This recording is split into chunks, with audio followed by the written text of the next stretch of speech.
بسم الله الرحمن الرحيم. الحمد لله رب العالمين والصلاة والسلام على رسوله الكريم. أما بعد،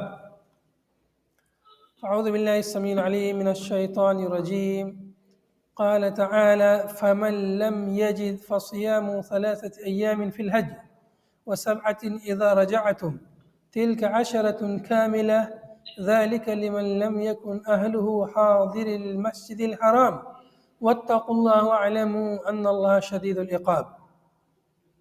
قال المفسر رحمه الله في تفسير هذه الآية: فمن لم يجد الهدي لفقده أو فقد ثمنه فعليه صيام 3 أيام في الحج أي في حال الإحرام به. اس آیت کی تفسیر چل رہی تھی، حج سے متعلق یہ آیت ہے، اور چونکہ حج آپ لوگ کیے نہیں ہیں، اس کے مسائل تھوڑے سے مشکل اس وجہ سے پڑتے ہیں کہ چونکہ حج جس جگہ پہ ہوتا ہے، جہاں پہ ہوتا ہے مکہ مکرمہ، مینا، مزدلفہ، عرفہ، ان جگہوں کو اکثر آپ لوگوں نے دیکھا نہیں ہے، تو اس وجہ سے اس کے مسائل کو سمجھنا تھوڑا مشکل ہوتا ہے. حالانکہ مشکل نہیں ہے، لیکن مشکل ہو جاتا ہے اس وجہ سے. تو یہاں پر مسئلہ چل رہا تھا حج کے بارے میں، اور اگر حاجی یا معتمر کو راستے میں روک دیا جائے، دشمن وغیرہ اسے روک لے، مجبوری کوئی ایسی آ جائے، تو اس کے اوپر کیا واجب ہے اس کا بیان ہوا. اب یہاں سے حج تمتع کا خاص بیان چل رہا ہے.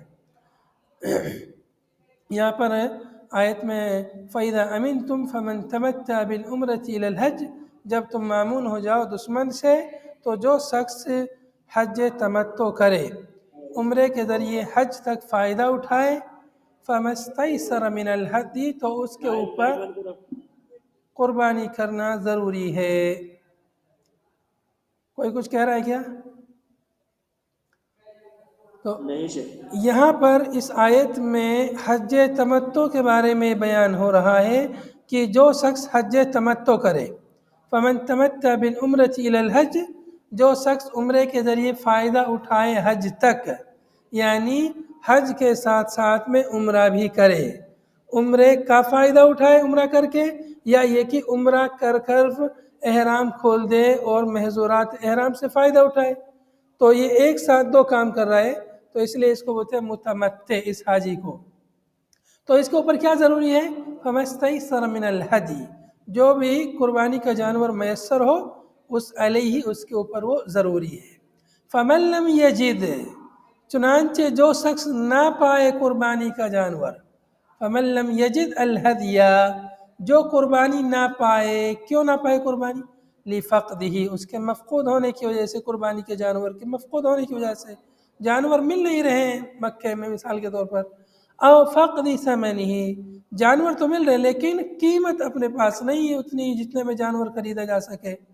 یا تو کبھی کبھی ایسا ہوتا ہے کہ انسان پیسہ لے کے جاتا ہے اور کہیں اس کا پیسہ چوری ہو جاتا ہے، جیب کٹ جاتی ہے، گم ہو جاتا ہے، کوئی لوٹ لیتا ہے راستے میں، تو یہ کہ پیسہ لے جاتا ہے، کم پڑ جاتا ہے وغیرہ. تو یا تو قیمت نہیں رہتی یا جانور نہیں رہتا، تو اب قربانی کیسے کرے؟ تو اس کے بارے میں یہاں بیان ہو رہا ہے کہ جو حج تمتع کر رہا ہے لیکن قربانی کا جانور نہیں پا رہا ہے کسی وجہ سے، تو اسے کیا کرنا ہے؟ فَمَن لَّمْ يَجِدْ، جو نہ پائے قربانی، کیا کرے وہ؟ فَصِيَامُ 3 أَيَّامٍ فِي الْحَجِّ، اس کے اوپر روزہ رکھنا ضروری ہے. فَصِيَامُ أَيْ فَعَلَيْهِ صِيَامُ، اس کے اوپر روزہ رکھنا ضروری ہے. کتنا روزہ رکھنا ہے؟ 3 أيام فی الحج، 3 دن کے روزے ایام حج میں، حج کے دوران رکھنے 3 روزے. و7 إذا رجعتم، اور 7 روزے جب تم حج سے لوٹ کر آ جاؤ تب رکھنے ہیں. کتنے ہو گئے؟ تلک 10 کاملہ، یہ مکمل 10 روزے ہو گئے. 10 روزے ہو گئے. تلک 10 کاملہ، یہ 10 روزے مکمل ہوئے. اب دیکھیے، فَصِيَامُ 3 أيام فی الحج، حج میں یعنی فی حال الاحرام بھی، یعنی حج کا جو احرام باندھے رہیں گے اس حالت میں، حالت احرام میں 3 دن روزے رکھنے ہوں گے۔ فیجب حینئذ، ایسی صورت میں اس وقت واجب ہوگا ان یحرم قبل السابع من ذی الحجہ، کہ حاجی احرام باندھے ذی الحجہ کی 7 تاریخ سے پہلے، چونکہ عام طور پہ 7 تاریخ کو 8 تاریخ کو حاجی لوگ حج کا احرام باندھتے ہیں، لیکن جس کو روزہ رکھنا ہے تو اس کو چاہیے کہ وہ 7 سے پہلے ہی احرام باندھ لے، چونکہ حالت احرام میں اس کو روزہ رکھنا ہے، حالت احرام میں اسے روزہ رکھنا ہے، اس لیے وہ کیا کرے، 7 تاریخ سے پہلے ہی احرام باندھ لے۔ کیوں 7 سے پہلے؟ والافضل قبل السادس، اور افضل یہ ہے کہ 6 سے پہلے ہی باندھ لے۔ کیوں؟ لکراہت صوم یوم عرفہ، عرفہ کے دن کے روزے کے مکروہ ہونے کی وجہ سے۔ بات کو سمجھے، تھوڑا غور دھیان سے سنی بات کو۔ حاجی کو اس کو 3 دن روزہ رکھنا ہے، تو 3 دن حالت احرام میں رکھنا ہے، 3 دن حالت احرام میں۔ جب وہ اگر 7 تاریخ کو یا 8 کو باندھے گا احرام، تو روزہ کب رکھے گا پھر وہ؟ کیونکہ 9 تاریخ کو عرفہ، اس دن روزہ رکھنا مکروہ ہے، اور حاجی کے لیے مکروہ ہے، غیر حاجی کے لیے تو ثواب کی بات ہے عرفہ کے دن روزہ رکھنا، لیکن حاجی کے لیے عرفہ کے دن روزہ رکھنا مکروہ ہے۔ عرفہ کے بعد 10 تاریخ کو عید کا دن ہے، عید کے دن بھی روزہ رکھنا مکروہ ہے۔ پھر اس کے بعد ایام تشریق ہے، وہ بھی کھانے پینے کے دن ہیں، تو پھر روزہ کب رکھے گا؟ تو اس لیے اسے چاہیے کہ وہ پہلے ہی احرام باندھ لے، 6 تاریخ سے پہلے، 5 تاریخ کو احرام باندھ لے، ذی الحجہ کی 5 کو احرام باندھ لے گا، پھر 6، 7 اور 8 ان 3 دنوں میں وہ روزہ رکھ لے، 3 دنوں میں روزہ رکھ لے۔ بات سمجھ میں آئی؟ 6 تاریخ کو اگر احرام باندھتا ہے تو پھر وہ مطلب پہلے ہی باندھ لے، رات میں، 6 تاریخ کو رات ہی باندھ لے، تاکہ فجر سے 6 تاریخ کو روزہ رکھنا شروع کر دیں، پھر 6، 7، 8 کو اس طرح اس کے روزے پورے ہو جائیں گے۔ یا یہ کہ 6 ہی کو دن میں روزہ باندھتا ہے تو پھر اس کو 7 اور 8 تاریخ کو روزہ رکھنا پڑے گا، 9 تاریخ کو عرفہ کا دن ہے، کراہت والا ہے، تو لیکن پھر اس کو کراہت والے دن میں روزہ رکھنا پڑے گا۔ تو اس لیے یہ کہا جا رہا ہے کہ پہلے ہی وہ 6 سے پہلے ہی احرام باندھ لے، تاکہ 6، 7، 8 کو وہ روزہ رکھ سکے ایام حج میں۔ ولا يجوز صومها ایام التشریق، اور ایام تشریق میں روزہ رکھنا جائز نہیں ہے۔ علی اصح قول الشافعی، امام شافعی کے 2 قولوں میں سے جو زیادہ صحیح قول ہے، اس قول کی بنیاد پر ایام تشریق میں روزہ رکھنا جائز نہیں ہے، اس لیے کہ ایام تشریق ایام اکل شرب ہے، کھانے پینے کے دن ہیں۔ حدیث میں اس کا ذکر آیا کہ کھانے پینے کے دن ہیں، جب روزہ رکھ لیں گے تو کھائیں گے پیئیں گے کیسے؟ اور اس لیے بھی کہ روزہ اگر رکھیں گے آپ 8، 9، 10 تاریخ میں، تو حج کے دیگر اعمال متاثر ہوں گے، ہر روزہ رکھنے کی وجہ سے کمزوری آئے گی، ادھر ادھر چلنا پڑتا ہے، طواف، جمرات، کنکری وغیرہ مارنی پڑتی ہے، تو اس کے لیے پہلے کیا کرنا رہے گا؟ اس کے لیے پہلے ہی روزہ رکھ لیں، تاکہ حج کے اعمال متاثر نہ ہو، کمزوری نہ آئے۔ تو یہ 3 روزوں کی بات ہو گئی۔ اب اس کے بعد 7 روزے، وَسَبْعَةٍ إِذَا رَجَعْتُمْ، اور 7 روزے کب رکھنے ہیں؟ 7 روزے جب تم واپس لوٹ کر آ جاؤ، وَسَبْعَةٍ إِذَا رَجَعْتُمْ، جب تم واپس لوٹ جاؤ، إِلَىٰ وَطَنِكُمْ مکہ، جب تم اپنے وطن مکہ کی طرف واپس آ جاؤ، او غیرہا، یا مکہ کے علاوہ کوئی دوسرا وطن ہے۔ یہ مکہ کیوں کہا گیا ہے؟ اذا رجعتم الى وطنکم، لوٹ کے آ جاؤ وطن مکہ کی طرف، مکہ ہی میں تو ہے وہ لوگ، یعنی مکہ کی طرف لوٹ کے آ جاؤ۔ کہاں سے لوٹ کے آ جاؤ؟ مینا سے، مزدلفہ سے، مینا سے۔ حج کے جو اعمال ہیں زیادہ تر وہ مینا، مکہ، مزدلفہ، عرفہ میں ہوتے ہیں۔ پھر مکہ یعنی مکہ سے مراد مسجد حرام، خانہ کعبہ اور اطراف کا جو علاقہ ہے وہ مکہ مراد ہے یہاں پر۔ لیکن ابھی تو مکہ مکرمہ بہت بڑا شہر بن گیا ہے، حدود حرم سے بھی باہر چلا گیا ہے، ہیں۔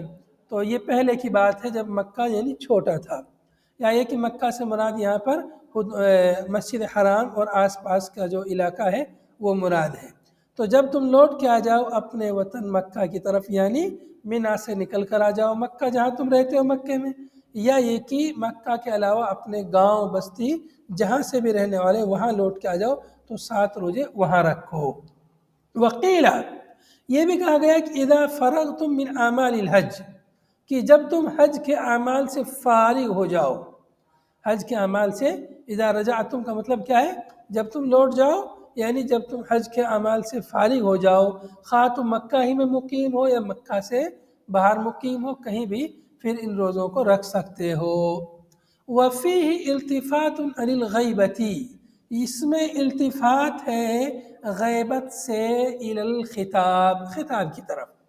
فیہ التفات، التفات ہے اس میں، کہاں پر التفات ہے؟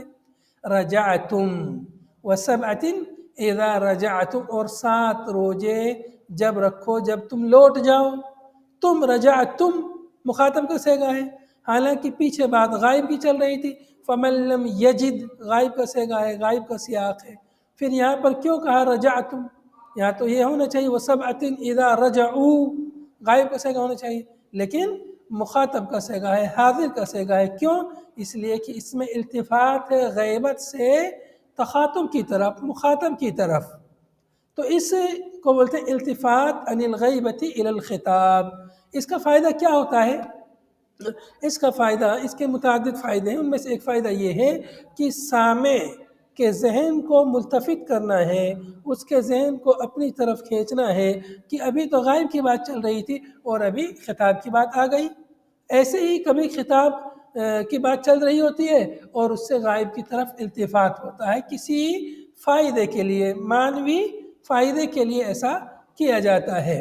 آپ دیکھیں گے بہت ساری باتیں ہم جیسے گفتگو کرتے ہیں، اگر کسی آدمی کو آپ ڈائریکٹ کہیں گے اس کے اندر جو برائی ہے تو اس کو برا لگ جائے گا، لیکن اس کو مخاطب نہ کیجئے، لیکن اس کے سامنے کہیے کہ ایسا کچھ لوگ ایسا ایسا کر رہے ہیں، کچھ لوگ ایسا کرتے ہیں، وہ کرنے والا وہیں پر ہے، تو اس کو زیادہ خراب نہیں لگے گا، وہ سمجھ جائے گا کہ میرے بارے میں بات ہے، لیکن اس کو ڈائریکٹ سب کے سامنے اس کی برائی پر تنبیہ نہیں کی جاتی تو اس کو یعنی زیادہ خراب نہیں لگتا۔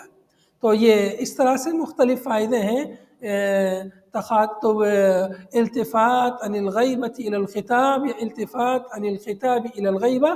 اس کے فوائد کو آپ اصول تفسیر میں تفصیل سے پڑھ چکے ہوں گے یا پڑھیں گے اسی سال انشاءاللہ۔ تلک عشرۃ کاملہ، یہ مکمل 10 روزے ہو گئے، 10 روزے 3 ایام حج میں اور 7 روزے حج سے لوٹنے کے بعد میں۔ جملۃ تاکید، یہ جملہ تاکید کے لیے آیا ہے، لی ما قبلہ، ما قبل والے جملے کی تاکید کے لیے، تو یہاں 3 دن اور یہ 7 10 ہوتا ہے، تو اس کی مزید تاکید کے لیے یہ آیا تلک عشرۃ کاملہ، یہ مکمل 10 روزے ہوئے۔ یہ 10 روزے کس کو رکھنے ہیں؟ کس کو رکھنے ہیں مشائخ یہ 10 روزے؟ جانور میسر نہ ہو، جی متمتع حاجی جو حج تمتع کر رہا ہو اور اس کو قربانی کا جانور میسر نہ ہو تو اس کو 10 روزے رکھنے ہیں۔ اس سے پہلے 3 روزوں کا ذکر آیا تھا، وہ کس کے لیے آیا تھا؟ وہ جو شخص قربانی نہیں کر پائے حج تمتع میں، سر حلق کرنے والے مجبوری میں، تو وہ حج احرام میں 3 روزہ رکھیں گے۔ جی جو شخص حالت احرام میں سر کے بال منڈالے یا کوئی بھی محظورات احرام کا ارتکاب کرے، سر کے بال منڈانے کے علاوہ بغل کے بال، مونچھ کے بال، داڑھی کے بال یا جسم کے اور کئی حصے کے بال کاٹے، یا یہ کہ ناخن تراشے، یا یہ کہ سلے ہوئے کپڑے پہنے، یا کوئی بھی محظورات احرام کرتا ہے تو اس کے اوپر 3 دن کے روزے ہیں، یا یہ کہ وہ فدیہ دے، یا یہ کہ وہ 6 مسکینوں کو کھانا کھلائے، یا یہ کہ وہ کوئی جانور قربان کرے۔ اس کے لیے 3 آپشن دیے گئے ہیں۔ جی ہم کیسے سمجھیں گے کہ ہاں یہاں پہ التفات عن الغیبہ ہے؟ یہ تو سیغے سے سمجھ میں آ رہا ہے نا، رجعتم سیغہ کس کا ہے؟ خطاب کا ہے کہ غائب کا ہے، خطاب کا خطاب کا ہے نا، اور اس سے پہلے فمن لم یجد ہے، یہ یجد کس کا صیغہ ہے؟ غائب کا ہے کہ خطاب کا ہے؟ غائب کا غائب کا ہے، تو بات غائب کی چل رہی ہے تو غائب ہی کا صیغہ ہونا چاہیے تھا. یہ جو بات چل رہی ہے یہاں پر فمن لم یجد، جو شخص روزہ نہ پائے، مخاطب کوئی نہیں ہے، ایک غائب کے بارے میں بات ہو رہی ہے، جو شخص ہدی کا جانور نہ پائے، فمن لم یجد الہدیہ، جو شخص جی ہدی کا جانور نہ پائے، تو غائب کی بات چل رہی ہے، تو کیا کرے وہ 3 دن کا روزہ رکھے ایام حج میں، اور وہ 7 دن کا روزہ رکھے جب وہ لوٹ جائے. اذا معنی ایسا ہونا چاہیے نا، 3 دن کا روزہ رکھے حج میں، اذا اور رجعوا ہاں اور 7 دن کا روزہ رکھے وہ جب واپس لوٹ جائے. لیکن یہاں پر رجعتم کی بات ہے، یا تو مفرد ہے، یا یہ کہ مفرد کا صیغہ اذا رجعا ہونا چاہیے، یا اذا رجعوا ہونا چاہیے، غائب کا صیغہ ہونا چاہیے، لیکن مخاطب کا صیغہ ہے. تو اسی کو کہہ رہے کہ یہاں غائب کی بات چلتے چلتے مخاطب کی بات کیوں آ گئی؟ تو بولتے اس لیے کہ یہاں پر التفات ہے غائب سے خطاب کی طرف. جی 7 دن کا روزہ واجب ہے. ہاں یہ مطلب 7 دن کا بھی اور 3 دن کا بھی، یہ اس کے لیے ہے جو قربانی کا حقدار ہے، کیونکہ متمتع جو ہے حج تمتع کرنے والے پر قربانی ہدی واجب ہے. لیکن اگر وہ کسی وجہ سے نہیں کر پا رہا ہے، یا تو غربت کی وجہ سے، یا ایک جانور نہ ہونے کی وجہ سے، تو اس کے لیے اللہ تعالیٰ نے یہ آپشن دیا ہے، یہ اختیار دیا ہے، یہ رخصت دی ہے کہ وہ 7 دن واپس آ کر 3 دن ایام حج میں پورے 10 روزے رکھے. اس سے کہا کہ فوراً رکھے گا کہ چاہے جب رکھے؟ مطلب ایسا، یہ تو اس کے اوپر قرض ہے، اس کو یہ جتنا جلدی ادا کرے اتنا بہتر ہے. شیخ جو لوگ 3 روزہ رکھیں گے جی وہ لوگ حالت احرام میں رکھیں گے یا لوٹنے کے بعد؟ حالت احرام میں 3 روزے رکھنے ہیں، پہلے جو 3 روزے ہیں ایام حج میں. نہیں شیخ، یہ 3 روزے کی بات نہیں چل رہی ہے، جو لوگ کوئی گناہ کا ارتکاب کر لیں حج میں. اچھا وہ جو 3 روزے ہیں وہ بعد میں بھی رکھ سکتے ہیں. جی. اس کے لیے ضروری نہیں کہ وہ حالت احرام میں رکھیں، وہ بعد میں رکھ سکتے ہیں. شیخ جی جیسے حاجی سے کوئی جانور چھین لے ہاں تو یہ بھی اسی میں شامل ہے، ہاں حاجی سے وہ بھی جانور، روزہ رکھیں گے؟ جی جی جو حاجی سے جانور چھین لے، اگر وہ دوسرا جانور کی قدرت رکھتا ہے خریدنے کی تو دوسرا جانور خرید لے، اگر قدرت نہیں رکھتا ہے تو یہی کام کرے، یعنی 10 دن کا روزہ رکھے. آگے دیکھیں گے ذالک، یہ جو حکم ہے پیچھے بیان ہوا ہے، لمن لم یکن اہلہ حاضر المسجد الحرام، یہ جو حکم ہوا ہے 10 دن کے روزے رکھنے کا، یا یہ کہ قربانی کرنے کا جو حکم پیچھے ہوا بیان ہوا ہے، یہ کس کے لیے ہے؟ یہ اس کے لیے ہے جو مسجد حرام کا رہنے والا نہیں ہے، جو مکے کا رہنے والا نہیں ہے. مکے والوں کے لیے یہ حکم نہیں ہے، یہ غیر مکہ والوں کے لیے ہے. ذالک الحکم المذکور، یہ مذکورہ حکم جو بیان ہوا ہے، یہ حکم کس کے لیے ہے؟ لمن لم یکن اہلہ، مذکورہ حکم کی وضاحت ہو رہی ہے. مذکورہ حکم کیا ہے؟ من وجوب الہدی، ہدی کا واجب ہونا یہاں بیان ہوا ہے نا. یہ فمن لم یجد الہدیہ، اس سے پہلے بیان ہوا ہے فمن تمتع بالعمرۃ الی الحج فما استیسر من الہدی علیہ، تو متمتع پر ہدی واجب ہے، اگر ہدی نہیں تو 10 دن کے روزے. یہ جو بیان ہوا ہے کہہ رہے ہیں کہ یہ بیان من وجوب الہدی، ہدی کا واجب ہونا حاجی کے لیے، متمتع حاجی کے لیے ہدی قربانی کا واجب ہونا، او اگر ہدی نہیں ہے تو او الصیامی علی من تمتع، یا روزہ رکھنا 10 دن کا اس پر جس نے حج تمتع کیا. تو یہ جو حکم ہے کس کے لیے ہے؟ یہ حکم ہدی کا واجب ہونا یا روزہ رکھنے والا حکم کس کے لیے؟ لمن لم یکن، اس کے لیے جو نہیں ہے، اہلو اس کا اہل، حاضری مسجد الحرام، مسجد حرام کے حاضرین میں سے، یعنی وہاں کے رہنے والوں میں سے. مسجد حرام سے مراد کیا ہے؟ مکہ مکرمہ. مکہ کے رہنے والے جو نہیں ہیں ان کے لیے یہ حکم ہے. اب آگے دیکھو تفسیر اس کی تھوڑی دھیان سے دیکھیں گے. حاضری سے کون لوگ مراد ہیں؟ حاضری مسجد الحرام، مسجد حرام کے رہنے والے جو نہیں ہیں. تو مسجد حرام سے کیا مراد ہے، حاضری سے کیا مراد ہے، اہلہ سے کیا مراد ہے، یہ تینوں باتیں ہیں، ان کو غور سے سنیے گا۔ مؤلف نے آگے فرمایا ہے بِأَلَّمْ يَكُونُوا عَلَى دُونِ مَرْحَلَتَيْنِ مِنَ الْحَرَمِ عِنْدَ الشَّافِعِي، یعنی نہ ہو یہ حج کرنے والے لوگ نہ ہو علی دونی، دونی یعنی علی الاقل، دونی کا مطلب اقل، مرحلتین من الحرم، حرم سے 2 مرحلے کے کم سے کم فاصلے پر نہ ہو، یعنی حرم ہے جو مکے کا حدود حرم ہے، اس حرم سے وہ لوگ 2 مرحلہ کس کو کہتے ہیں؟ ایک مرحلہ کہتے ہیں جتنی آدمی ایک دن میں مسافت طے کرتا ہے، پیدل چل کر کے ایک دن میں کتنی مسافت طے کرتا ہے اس کو ایک مرحلہ بولتے ہیں۔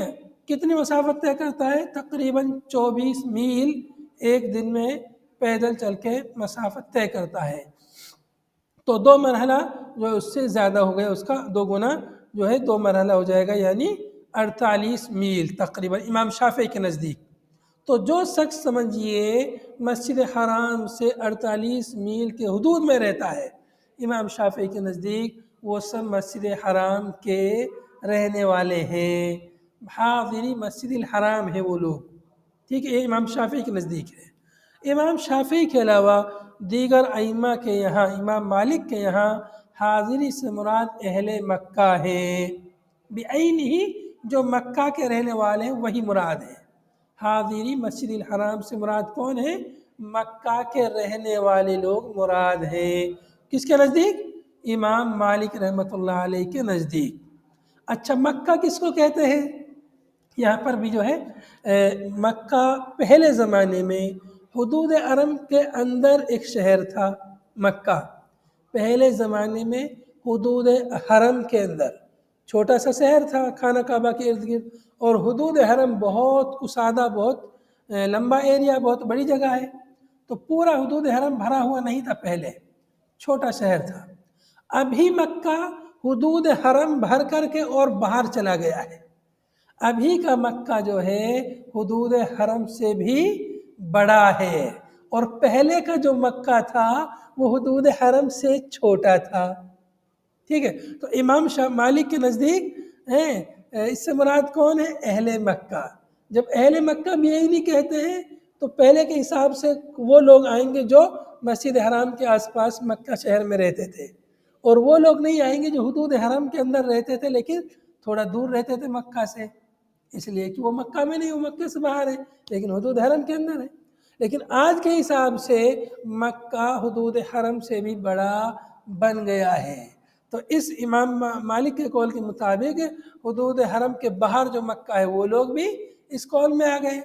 لیکن ایک تیسرا قول ہے امام طاؤس اور ابن عباس رضی اللہ عنہ کا قول ہے کہ اس سے مراد مسجد حرام سے مراد اہل حرم ہے، اہل حرم یعنی جتنا مکے کا حدود ہے، حرم کا حدود ہے، حرم مکی کا جتنا حدود ہے اس کے اندر جتنے لوگ رہتے ہیں وہ لوگ مراد ہے۔ اسی قول کو تھوڑا یعنی زیادہ راجح معلوم ہوتا ہے۔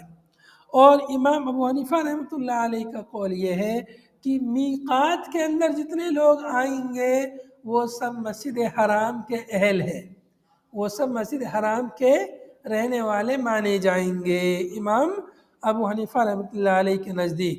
تو جو بھی مکہ تک میقات اور مکہ کے درمیان اور مکہ میں رہنے والے جتنے لوگ ہیں وہ سب اس قول میں آئیں گے امام ابو حنیفہ رحمۃ اللہ علیہ کے نزدیک۔ میقات آپ لوگ جانتے ہیں، میقات کس کو کہتے ہیں؟ جہاں سے حاجی لوگ احرام باندھتے ہیں، چاروں طرف سے جہاں سے بھی کوئی حج کرنے کے لیے، عمرہ کرنے کے لیے جاتا ہے تو مکے سے کچھ پہلے ہر طرف جو ہے کچھ میقات ہیں، ان میقات کو تجاوز کر کے جانا بغیر کسی احرام کے جائز نہیں ہے۔ مکہ جانے کے لیے مکہ سے پہلے ہی جو جگہ متعین ہے میقات کی، وہیں سے احرام باندھ کر مکے میں داخل ہونا ہے، اس لیے کہ مکہ مقدس شہر ہے، محترم ہے، حج یا عمرے کے لیے جانا ہے تو باہر ہی سے احرام باندھ کر جائیے۔ تو یہ مختلف میقات ہے، ان میں سب سے زیادہ دور جو میقات ہے وہ مدینہ کی میقات ہے، یمن والوں کی یلملم ہے اور مدینہ والوں کی ذوالحلیفہ ہے۔ اس طرح سے یہ عراق والوں کی قرن المنازل ہے۔ یہ چند میقاتیں ہیں یہاں کے اندر جو لوگ رہتے ہیں امام ابو حنیفہ رحمۃ اللہ علیہ کے نزدیک وہ سب حاضری مسجد الحرام میں آئیں گے۔ اور دیکھیے چاروں ائمہ کا قول میں نے آپ کو بیان کیا ہے تقریباً۔ ایک قول ہے امام مالک کا، امام مالک کے نزدیک کون ہے؟ اہل مکہ، امام مالک کے نزدیک اہل مکہ، اور امام طاؤس اور ابن عباس رضی اللہ عنہ کے نزدیک جو ہے یہ مراد ہے اہل حرم، ٹھیک ہے۔ اور امام ابو حنیفہ رحمۃ اللہ علیہ کے نزدیک اس سے مراد ہے مکے، یہ میقات کے اندر جتنے لوگ آتے ہیں، میقات کے اندر جتنے بھی لوگ آئیں گے، شیخ امام طاؤس اور کون؟ امام طاؤس اور ابن عباس رضی اللہ عنہ، اور اہل حرم مراد ہے۔ ہاں اہل حرم مراد ہے۔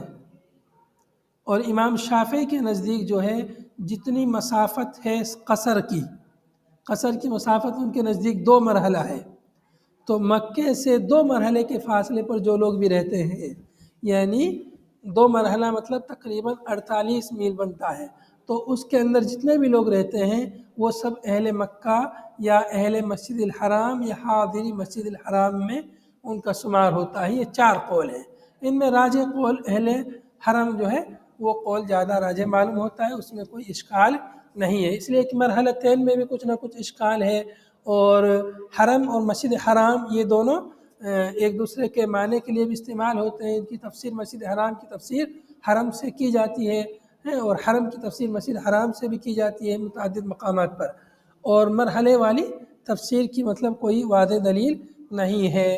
اور اگر اہل مکہ کہتے ہیں تو کون اہل مکہ مراد ہوں گے؟ اس زمانے کا اہل مکہ مراد ہوگا کہ آج کا مکہ مراد ہوگا؟ اس میں بھی اشکال ہے۔ تو اس لیے حرم ہے جو اس کی متعین ہے، اس کے اندر جو بھی لوگ ہیں وہ اہل حاضری مسجد الحرام میں شمار ہوں گے۔ تو مطلب ان کے لیے خاص احکام ہے کہ جو اس کے اندر ہیں ان کے لیے حج و تمتع نہیں ہے، ان کے لیے حج تمتع نہیں ہے، ان کے لیے قربانی نہیں ہے، ان کے لیے یہ روزہ رکھنے والی بات ان کے لیے نہیں ہے۔ یہ حج تمتع کن کے لیے ہے؟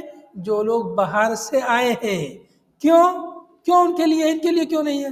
اس لیے کہ یہ مکے کے رہنے والے لوگ، مکے کے آس پاس کے رہنے والے لوگ، حرم کے اندر کے رہنے والے لوگ، یہ تو کبھی بھی عمرہ کر سکتے ہیں، کبھی بھی عمرہ کر سکتے ہیں۔ ان کو حج کے دنوں میں عمرہ نہیں کرنا چاہیے، ان کو حج کے دنوں میں حج کرنا چاہیے۔ باقی جو لوگ دور سے آتے ہیں ان کے لیے عمرہ کے لیے دوبارہ سفر کرنا مشکل ہوتا ہے، تو اس لیے ان کے لیے یہ اجازت دی گئی ہے کہ وہ حج کے ساتھ عمرہ بھی کر لیں۔ بات سمجھ میں آئی؟ تو یہ فرمایا ذالک، یہ پیچھے جو حکم مذکور ہوا ہے حج تمتع کا، قربانی کے واجب ہونے کا، روزہ رکھنے کا، یہ جو حکم بیان ہوا ہے یہ ان کے لیے جو مکہ والے نہیں ہیں۔ لمن لم یکن اہل حاضر مسجد الحرام کا مطلب کیا ہے؟ جو مکے میں رہنے والے نہیں ہیں۔ اہلہ سے کیا مراد ہے اس کا ذکر آگے آ رہا ہے، آگے بیان کریں گے۔ یہاں پہ والاہل کنایۃ عن النفس آگے آ رہا ہے۔ فَإِن كَانَ فَلَا دَمَ عَلَيْهِ وَلَا صِيَامَ، پس اگر ہو، فَإِن كَانَ فَلَا دَمَ عَلَيْهِ وَلَا صِيَامَ، تو جس کے یعنی اہل و عیال مکے میں رہنے والے ہیں، مکے کے رہنے والے ہیں، تو ان کے اوپر نہ تو دم ہے، دم سے مراد قربانی، ولا صیام، نہ ان پر روزہ ہے۔ فَإِن كَانَ، پس اگر ہے حاجی رہنے والا مکے کا، اس کا مطلب کیا ہوا؟ فَإِن كَانَ، پس اگر ہے حاجی رہنے والا مکے کا، فَلَا دَمَ عَلَيْهِ، نہ تو اس کے اوپر خون ہے یعنی قربانی نہیں ہے اس کے اوپر، ولا صیام، نہ اس کے اوپر روزہ ہے۔ مطلب قربانی نہیں تو مطلب حج تمتع نہیں ہے، کیونکہ تمتع میں قربانی ہوتی ہے، وہ صرف حج افراد کرے گا، تو اس کے اوپر نہ قربانی ہے نہ روزہ ہے، چاہے تو اپنی مرضی سے قربانی کرنا چاہے کرے، واجب نہیں ہے۔ وَإِن تَمَتَّعَ، قربانی نہیں ہے، نہیں، حج افراد میں قربانی نہیں ہے، حج افراد میں قربانی نہیں ہے۔ تو یہاں فرمایا فَإِن كَانَ، پس اگر ہے وہ رہنے والا مکے کا، فإن كان فلا دم ہے یا قلا دم ہے؟ کیا پڑھا؟ جی فإن كان فلا دم علیہ ہے یا قلا دم علیہ ہے؟ دوسرا دم ہے، وہ دم یعنی خون ہے۔ یہی شیخ وہ فلا یا قلا یہ پوچھ رہے تھے۔ کیا پوچھ رہے ہیں؟ جی فلا نہیں، فلا ہے، وہ قلا نہیں، فلا ہے۔ بڑا کروں اس کو، اسکرین کو؟ جی شیخ یہ لیجیے، تھوڑا سا بڑا کر دیتا ہوں، آپ لوگوں کو موبائل میں چھوٹا دکھ رہا ہوگا، زیادہ بڑا ہو گیا ہے۔ ابھی ٹھیک ہے؟ جی شیخ چلیے جی یہ لیجیے، اور بڑا کر دیا ہے۔ اب دیکھیے، فلا ہے، وہ فلا، کلا نہیں، فلا ہے۔ فَإِن كَانَ، پس اگر ہو وہ حاجی مکے کا رہنے والا، فلا دم علیہ، تو اس پر دم نہیں ہے، ولا صیام، اور نہ اس پر روزہ ہے۔ وَإِن تَمَتَّعَ، اگرچہ کہ وہ تمتع کرے، کیا کہا؟ وَإِن تَمَتَّعَ، اگرچہ کہ وہ تمتع کرے، یعنی عمرہ اور حج ایک ساتھ کرے، تو بھی اس پر قربانی اور روزہ نہیں ہے۔ تو اس میں اختلاف ہے، کچھ لوگ کہتے ہیں کہ اس کو صرف جو ہے مکے کے رہنے والوں کو حج افراد کرنا چاہیے، کچھ لوگ کہتے ہیں کہ وہ تمتع کر سکتا ہے، عمرہ بھی کر سکتا ہے، اس میں تھوڑا اختلاف ہے، وہ فقہی مسئلہ ہے۔ بہرحال وفی ذکر الاہلی، اور اہل کے ذکر میں، یہاں جو اہل کا ذکر آیا ہے، لمن لم یکن اہلہ، اس کے اہل نہ ہوں، مسجد حرام کے رہنے والے ہیں، تو مسجد حرام کے موجود لوگ، مسجد حرام میں حاضری دینے والے، یعنی مسجد حرام کے ساکن، مسجد حرام کے باشندے، یعنی مکے کے باشندے نہ ہوں۔ تو جو اہل کا ذکر آیا ہے، اس میں اشعار، اس میں یہ خبر دلانا ہے، باشتراط الاستیطان، کی وطن بنانا شرط ہے مکے کو۔ ایسا نہیں کہ کوئی آدمی گیا حج سے 2-4 دن پہلے اور بولا کہ میں مکے کا رہنے والا ہوں، نہیں، بلکہ مکے کو جو اپنا وطن بنا لے وہ لوگ مراد ہیں، اس لیے کہ اہل کہا ہے۔ فَلَوْ أَقَامَ قَبْلَ أَشْهُرِ الْحَجِّ، اگر کوئی شخص اقامت اختیار کر لے حج کے مہینوں سے پہلے، وَلَوْ يَسْتَوْطِنْ، اور اس نے اس کو مکے کو اپنا وطن نہیں بنایا ہے، وَتَمَتَّعَ، اور اس نے تمتع کیا، فَعَلَيْهِ ذَلِكَ، تو اس کے اوپر یہ واجب ہے، اس کے اوپر قربانی کرنا یا روزہ رکھنا اس پر واجب ہے، قربانی نہیں تو روزہ اس پر واجب ہے۔ وَهُوَ أَحَدُ الْوَجْهَيْنِ عِنْدَنَا، اور یہ دو وجہ میں سے ایک وجہ ہمارے نزدیک، ہمارے نزدیک یعنی امام شافعی کے نزدیک، یعنی امام شافعی کے نزدیک دو وجہ ہیں اس مسئلے میں، کہ جو شخص وہاں جا کے ٹھہر گیا، ہاں یہ یہاں تک پورا کرنا ہے، ٹائم ہو جائے یا کچھ بھی ہو جائے۔ والثانی، اور دوسری وجہ کیا ہے؟ لا، نہیں، دوسری وجہ کیا ہے؟ لا، نہیں، کیا نہیں؟ مطلب اس کے اوپر واجب نہیں ہے، فعلیہ کہا نہیں یہاں پہ، اس کے اوپر واجب ہے، وتمتع فعلیہ ذالک، تو اس کے اوپر واجب ہے، تو دوسری وجہ کیا ہے؟ لا، واجب نہیں ہے۔ والاہل، اور اہل کا ذکر جو آیا ہے یہاں پر، اہلہ، اہل سے مراد کنایۃ عن النفس، یہ نفس سے کنایا ہے، یعنی جو خود مکے کا رہنے والا نہیں ہے، نفس سے کنایا ہے۔ اور بعض نے کہا کہ اس کے جو ماتحت آتے ہیں، اس کے بیوی بچے وہ مکے کے رہنے والے ہوں، تب وہ مطلب مکے کا شمار ہوگا۔